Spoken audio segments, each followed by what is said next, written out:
வணக்கம். உங்கள் நெல்லை மாவட்டத்திலிருந்து வாசகனை போட்டது விழிப்புணர்வு செய்வதற்காக மட்டுமல்ல, மக்களின் தேவைக்கும் சேவைக்குமே என்றும் பாடுபடுவேன் மக்கள் மனதில். அதாவது இன்று நாம் காண இருப்பது ஏமாற்றுபவர்களிடம்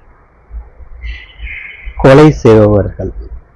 இந்த இரண்டு பேருக்கும் ஆயுள் 200 ஆண்டுகள் இருக்குமா என்ற கேள்வி மக்களிடையே பேசப்பட்டு வருகிறது. ஏன் இப்படி சொல்கிறேன் என்றால், ஏமாற்றியவர்களுக்கு 200 வருஷம் வாழ்ந்துடுவார்களா? கொலை செய்பவர்கள் 200 வருஷம் வாழ்ந்து விடுவார்களா? இல்லை அல்லவா? எல்லோருக்கும் ஆயுள்ங்கிறது, மனிதனுடைய ஆயுள்ங்கிறது சில காலம் மட்டுமே. குறிப்பிட்டு சொல்ல போனால் 100 ஆண்டுகள் சொல்லலாம். ஆனால் அதற்கும் வாழ்வதற்கு இந்த பிரபஞ்சத்தில் நிலைப்பாடு இல்லை.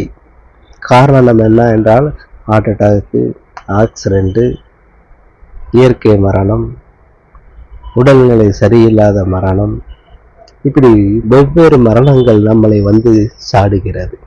அப்படி இருக்கும்போது ஏமாற்றுபவர்கள் ஏன் ஏமாற்றுகிறார்கள் இப்படி சமூகத்தில் இருந்து கொண்டு? ஆக ஏமாற்றுபவர்களுக்கு என்ன தனி ஸ்பெஷலிஸ்டியா கொடுக்கப்படுகிறதா?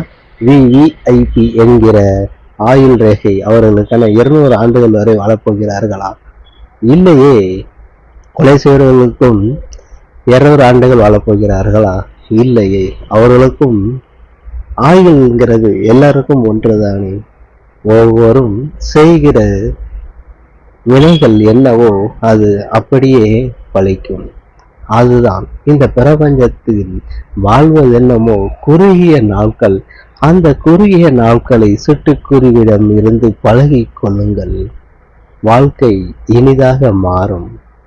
ஆகவே இறந்தவர்களுக்கு நாம் கூறுவது ஆறுதல் ஒன்றுதான்.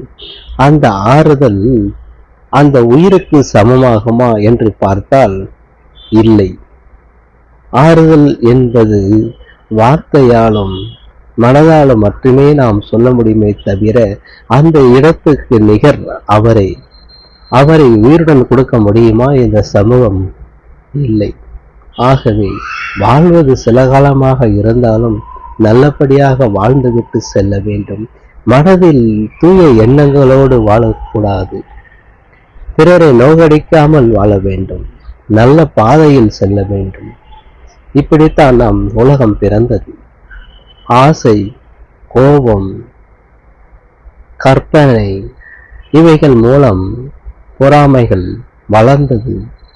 நாடு குட்டிச்சவராய் ஆய்கொண்டு இருக்கிறது.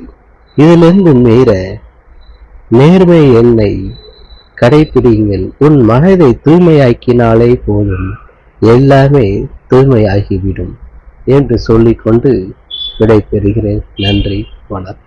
இனிய ஒரு நாள் அமைய வாழ்த்துக்கள் அனைவருக்கும்.